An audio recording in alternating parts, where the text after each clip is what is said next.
Welcome back to the Tuesday weekend. This week we are talking about red flags that we do not like to see when we go into a restaurant. And I'm going to put this one largely on managers. And okay, sure, there's some caveats to this, but I don't want to see a clipboard during service. There's a space for clipboards in restaurants, absolutely. And I've definitely seen clipboard, both managers and chefs before. And the reason I say this is usually that manager's got something better to do. Now, okay, again, caveat if it is at the host stand, fair.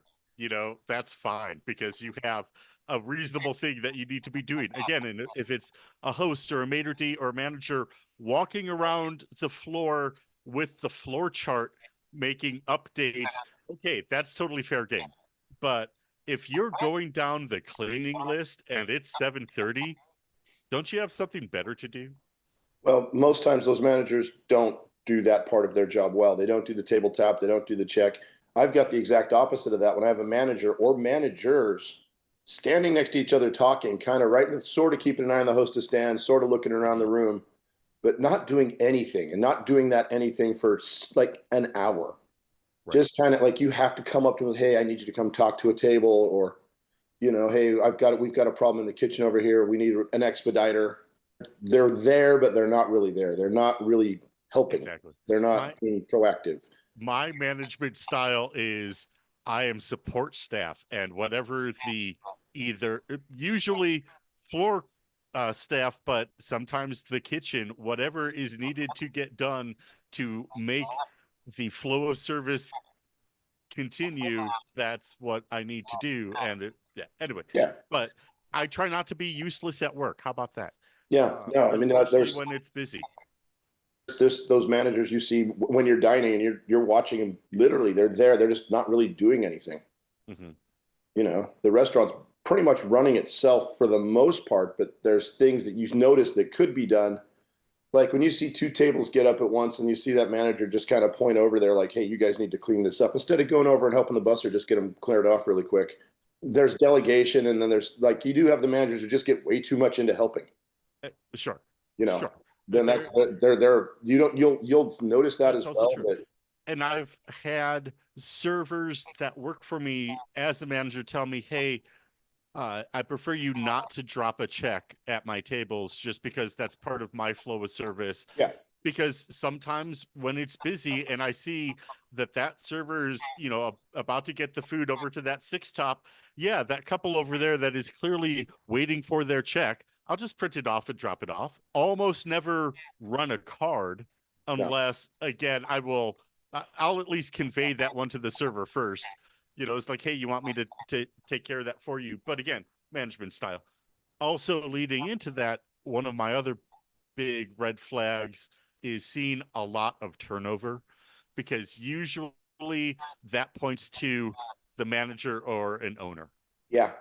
And same thing if you're looking for a job in this industry and you're looking online and you keep seeing the same place hiring every 2 or 3 weeks, Right. and that place isn't Cheesecake Factory or something that has Oh, 80 sure. servers, I mean, I will you know that there's say, a problem there. right, like the big casino here in town that I worked at always has something up in the employment ads because it's a big place, there's Yeah, always an opening in there somewhere, but it employs a couple hundred people so that it's yeah, big enough that all right, reasonably there will be openings. But yeah, when you see a place that maybe employs a dozen people, yeah, or 25, and you keep seeing over and over every few months, if you keep seeing new managers, that's probably the ownership problem. yeah. If it's new managers, it's ownership. If it's just like you keep seeing bartender, bartender, bartender, Right. that's more management usually, or maybe even their or setup. But or maybe the clientele. yeah, yeah, Yeah, there's that too. that's a possibility. Absolutely. I mean, again, when I'm looking for a job, if I want to work someplace and I haven't been there or don't know much about it, I will go eat there. Hmm. And that's when all this comes up. That's when I see, hey, that manager's not doing much. Hey, the bartender's kind of on their phone all the time, or they're pretty lackadaisical at this things. That table hasn't been bussed for 20 minutes. Something like that should be taken care of almost immediately. And like the server or the busser doesn't do it. one of my big things, and had this before, is sat down and unwrapped the silverware, and the silverware is dirty. It's happened when I've done it, and then the people I'm with do it, and their silverware is dirty too, and I'm like, okay, I'm leaving. I'm not even going to stay. I can't imagine what their kitchen's going to look like if this is what they're presenting to their guests. Same thing, not really wiping down tables properly, just not doing your job.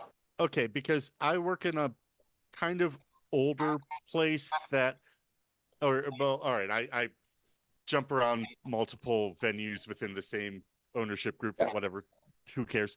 But a couple of them, are the older spots that aren't necessarily run down, but aren't the cleanest and newest and flashiest, which a couple of the other ones are.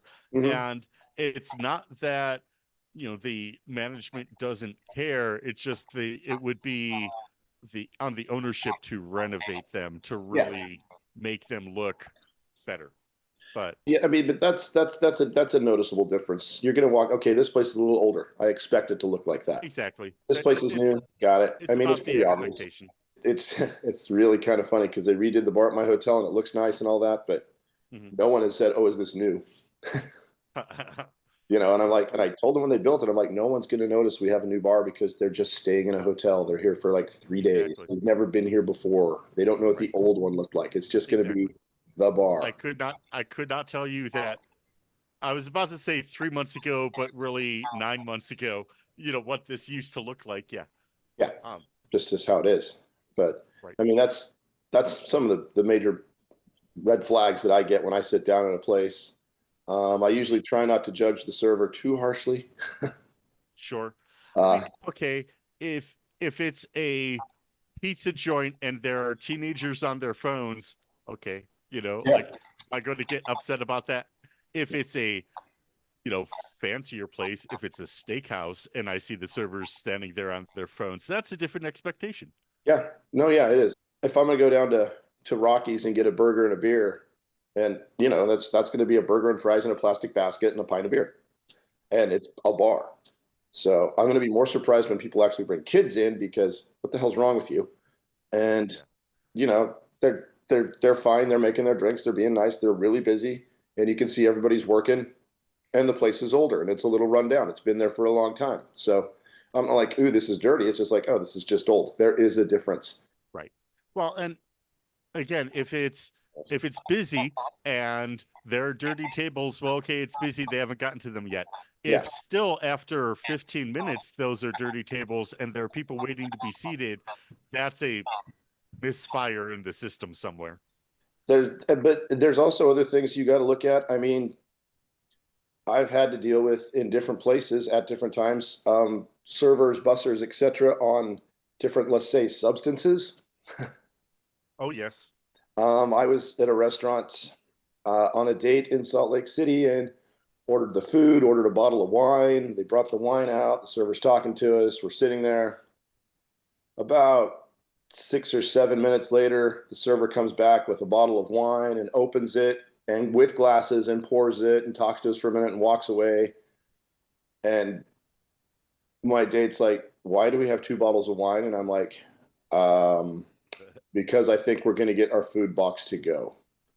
Yeah. And yeah, and like the food wasn't close to what we ordered. Wow. Didn't charge me for the wine at all. I was Yeah, well, just like, that's cool. and like it had a very good reputation of being a very nice restaurant. And that they were, I don't know what they were doing, but everyone, there was maybe two other tables in there, and it was a little early. It was like, 5 o'clock, just like they barely opened. But we were all looking around each other like, this is really bizarre. Yeah. And I never went back, never recommended the place. But yeah, Okay. that was, Yeah. I heard people had the same problems there. It's just like, what? How Okay. do you do that? That's weird. So I guess I will take a half step backwards and actually defend one thing that I have done as a manager that I've had customers question, and that is leave a table empty. Because just because a table is empty right now doesn't mean it's available for you to sit at. There might be a reservation I'm leaving it for. I might need to actually give the kitchen a little bit of space before I jam them up with more tickets. There are a number of reasons why that table might sit empty. Now, dirty is a different subject in Yeah. my mind, but On the dirty thing, when I'm working and I get really busy, I will purposely leave a table dirty. I mean, the plates will be off. They'll be like, it'll be the empty glasses on coasters is about it. Sure. So that people won't sit there to give me a break, to give me a minute. Because if I clean that table off and I turn around, there'll be people sitting down like as soon as I turn around sometimes. Absolutely. And Yeah. I mean, I still have people, a lot of people sit down at a dirty table. There's one from the other side where it's like, or they always will sit at the one dirty spot at the bar. Yes. Like the other night, I have 10 seats. I had 2 people sitting there. These 2 people got up. 2 more people sat down at those same exact seats with the glasses still there. I mean, they had maybe been standing for that. Those tables have been empty. That seat had been empty for like maybe 10 seconds. Yeah. When they sit down, I just look at them like, "Hi, how are you?" And like, "Oh, I guess we picked the 2 dirty spots at the bar." And I'm like, "You did. Yeah. Yeah. No You kidding. want to move down to one of the clean spots? Like, Gonna oh, you can slide just down here. Yeah. I'm like, oh, you can just wipe this off for us." And that's a red flag when I'm working, that I know that this is going to be a problem. Oh, sure. Oh, That could be a whole different episode. Yeah. Is kind of the types of problem customers, because Yeah. there's a spectrum of Karen. It's not just a single monolith. Yeah. But yeah, no, I mean, I had another table the other night, same way. They were super, super picky. And I'm like, the guy's like, "Well, I have celiac." And I'm like, "Okay." You know what he ordered? A goddamn club sandwich. Same. It's a club sandwich. It comes with fries. We don't have a dedicated fryer. He has celiac. He is allergic to bread, to grain, to wheat. And he orders a sandwich with fries. Sandwich with the extra bread on it. Yeah. And yeah, that's the sandwich that has 3 pieces of bread instead of 2 pieces of bread. He's like, "Well, just make it without the bread." And I'm like, "Okay." And I'm like, "I don't think I can do the fries. It's not a dedicated fryer." He's like, "No." I'm like, so he basically had a breadless sandwich. And then a side of broccolini, that's what we're using as one of our veggies right now. Oh, and a side of the mushrooms, which he ordered on the side as well, which was fine. And then his wife ordered like just random. I'm like, "Can I get this without bacon?" And I'm like, "Are you vegetarian?" She's like, "Well, yeah." And I'm like, "Okay, that's good to know. So then I can tell you, what you can and can't eat." And we go through that. And then she's like, "Oh, but bring me the bread from his sandwich."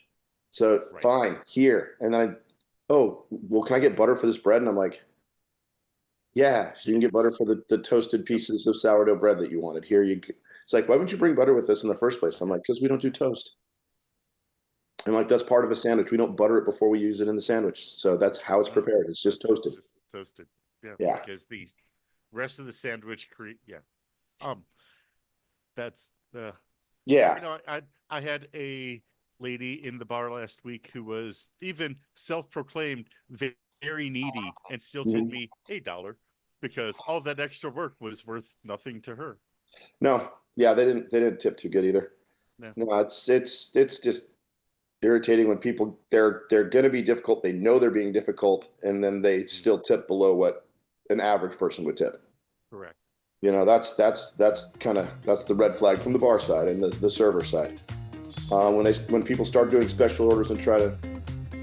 Actually, I digress. We need to talk more about what we see when we're. Well, yeah, exactly. Yeah. This is more about what we see when we eat out